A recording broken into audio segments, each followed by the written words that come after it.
কোনটাই আমি চান্দু ইটারা ও ভাই এখনো বলে বেঁচে আছে খারাপ এত ড্যামেজ দিছি ইটারে ভাই কিন্তু চান্দু তুমি আবার কেডা তুমি আবার কোন জায়গা থেকে আসতেছো এভাবে করে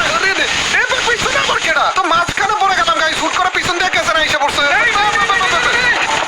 আবার লাভ দিছে বলো ভিতরে ঢুকে গেছে ও যাক যাক যাক ক্লিয়ার করে দিছি এটা সিঙ্গেল পাবলিক ছিল তারপর ভাই আমার এভাবে করে মারতেছিল চান্দু তুমি গুলো ফাটাইতেছো কেন তোমার সাথে এভাবে তো প্ল্যান হয়নি তোমার সাথে তো আমার 1 vs 1 হবে আবারও ভয়েড এসে পড়েছিল গাইস এইবার ফাইটটা দেবো চান্দু তুমি কি আগাবো আগে নাকি আমি আগাবো আগে এদিক দিয়ে আসো এটা এই চাপটার কথাই আমি বলতেছিলাম মেইনলি বুঝছো এই যে গুলো ফাটা যাবে আর তারপর যাবে